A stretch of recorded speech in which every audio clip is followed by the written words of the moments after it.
Nous allons maintenant découvrir que nous avons en nous le pouvoir de régénérer notre propre corps, grâce à la médecine régénératrice.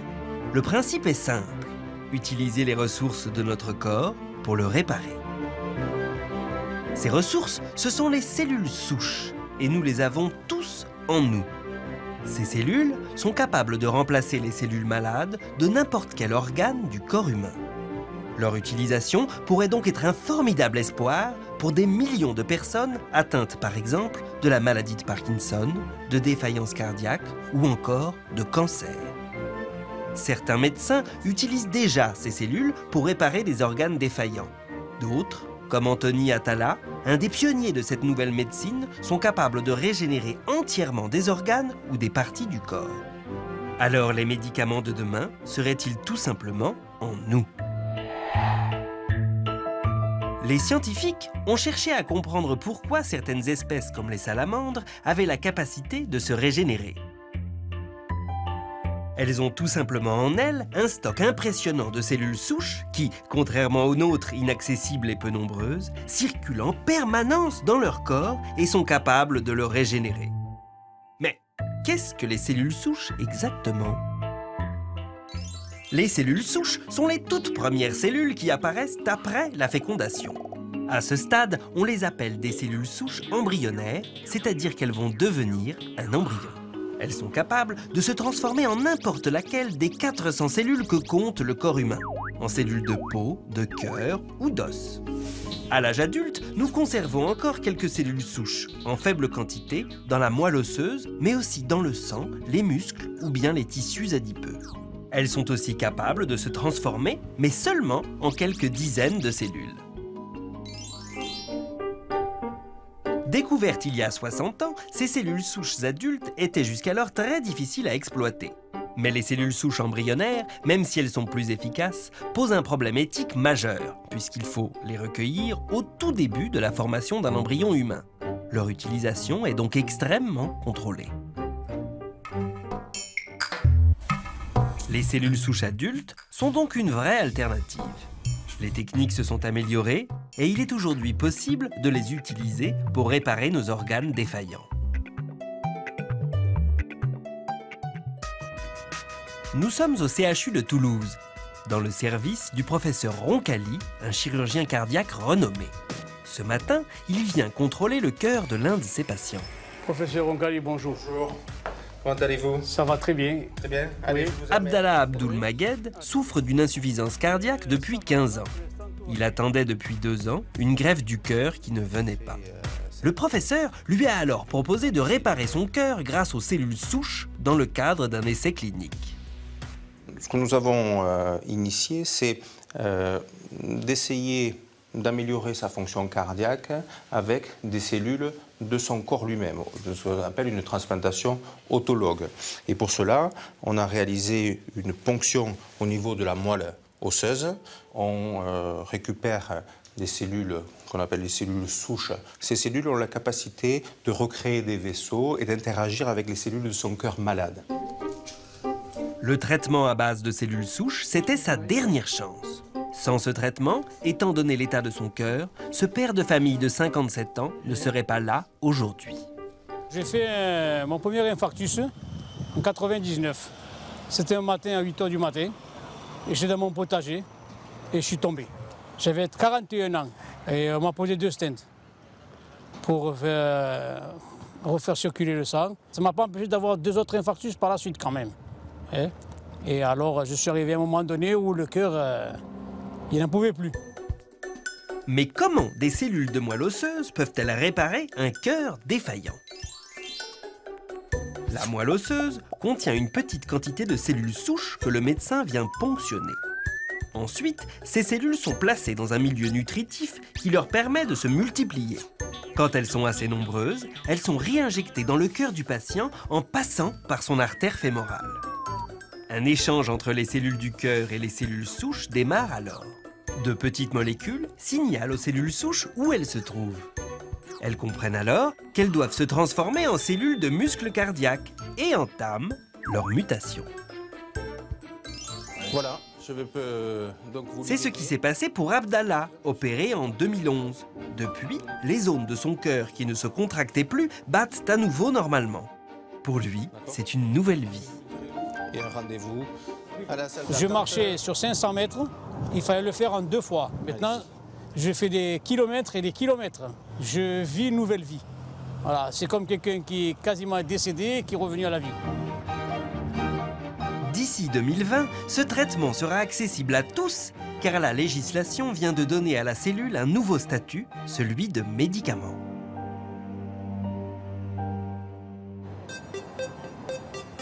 À quelques kilomètres de Paris se trouve l'une des plus grandes usines européennes de fabrication de ces cellules médicaments.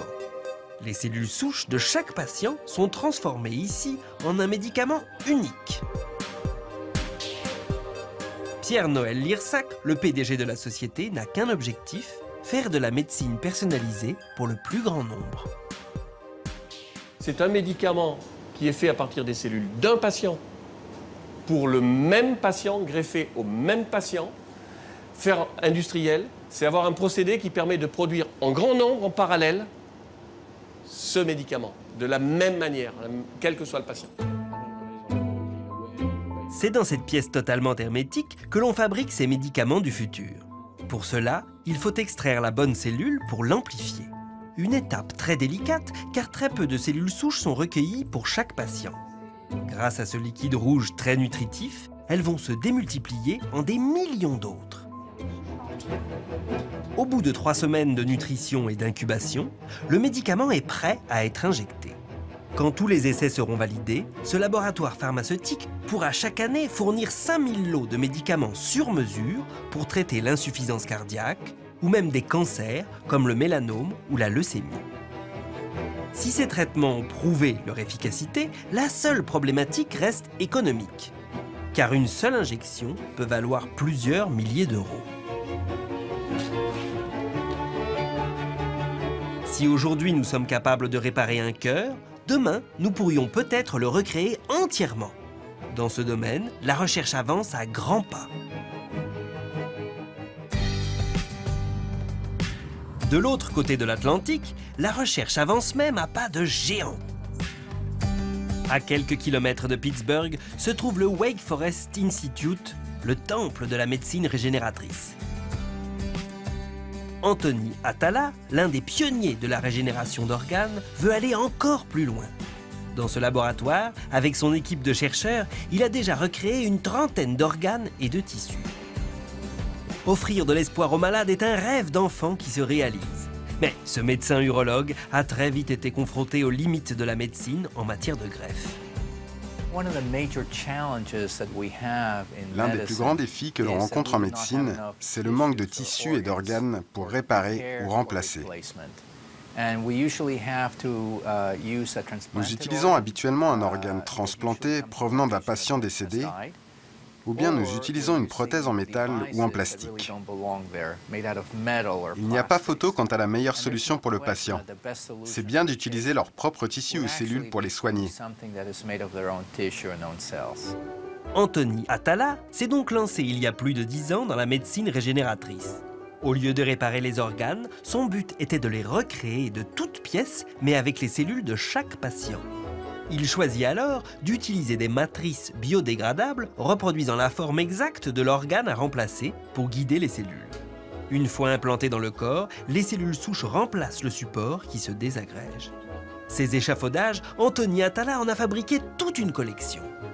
Ce sont différents types d'échafaudages, par exemple l'oreille. Nous avons construit ces échafaudages pour qu'ils aient presque des propriétés similaires aux structures que nous voulons reconstituer. Avec cette oreille, on doit veiller à reproduire le même toucher qu'avec une vraie oreille. Ou par exemple, on essaie de fabriquer une structure tridimensionnelle de nez ou du cartilage qui le constitue. Ici, nous avons fabriqué un doigt avec la même stratégie. On reproduit cette structure pour obtenir l'architecture tridimensionnelle de l'organe d'origine. Sur cette photo, une toute nouvelle oreille. Elle est encore en phase de test, comme de nombreuses structures que l'on voit ici. car une fois la partie du corps reproduite, tout l'enjeu est de la rendre viable dans le corps du patient. C'est dans ce but que cette artère est plongée dans un milieu mimant la pression et la température du corps humain. Une fois que la structure est construite, nous voulons savoir si nous sommes capables de la maintenir en vie grâce à ce dispositif. Il permet de recréer pour le vaisseau les mêmes conditions que dans le corps humain. Il y a 9 ans, Anthony Atala réussit pour la première fois à reconstruire intégralement une vessie, un organe en forme de poche dont la structure est assez simple. Cette sphère, c'est l'échafaudage de l'organe, et le liquide rouge, ce sont les cellules souches. Une trentaine de patients vivent aujourd'hui avec une vessie régénérée. Anthony Atala a aussi reconstruit des trachées, des vaisseaux sanguins, du cartilage, et il ne compte pas s'arrêter là. Il a même réalisé un exploit l'année dernière en recréant un nouveau vagin pour cette jeune femme qui en était dépourvue à cause d'une maladie génétique rare. Cette technique peut aussi servir à soigner certains cancers. Je sais que je suis l'une des premières à en avoir bénéficié. C'est important que les filles qui ont le même problème puissent profiter de mon expérience. Il ne faut pas qu'elles se contentent de l'information. Elles peuvent se faire opérer et vivre une vie normale. Hey, how are you? Nice to see you. Aujourd'hui, Anthony Atala veut aller encore plus loin et fabriquer des organes vitaux plus complexes comme un rein ou un cœur. Pour cela, au lieu d'utiliser des échafaudages artificiels, il se sert d'une technique incroyable.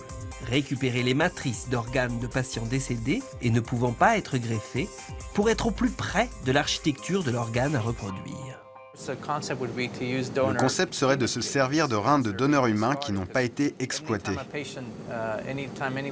Quand quelqu'un perd la vie, ces organes ne sont pas utilisés. Si quelqu'un donne ses organes, vous pouvez les récupérer au lieu de les jeter. En fait, vous pouvez les nettoyer en utilisant un détergent biologique et réutiliser la structure avec les propres cellules du patient. Pour réussir cette prouesse, Anthony Atala vide un organe de toutes ses cellules pour ne conserver que sa matrice, un ensemble de protéines constituant une sorte de squelette de l'organe. Cette structure vide pourra alors être occupée par les nouvelles cellules du patient. L'organe greffé sera donc 100% naturel. Un des grands espoirs dans ce domaine, c'est que si vous avez un organe défaillant, vous pouvez le réparer et le changer, comme on le fait pour n'importe quelle pièce de voiture. Des organes fabriqués à la demande, comme de simples pièces détachées, l'idée relevait jusqu'ici de la science-fiction. Aujourd'hui, une révolution médicale est en marche. Face à la pénurie d'organes destinés aux greffes, la médecine régénératrice pourrait être une véritable alternative et un espoir pour des millions de personnes. En attendant que la médecine régénératrice arrive à maturité, le don d'organes reste la principale solution. En Allemagne, 11 000 personnes sont en attente d'une greffe et en France, elles sont plus de 18 000. Sur arte.tv/futurmag, découvrez de nouvelles applications permettant de se déclarer très facilement en faveur du don d'organes et de le faire savoir au plus grand nombre.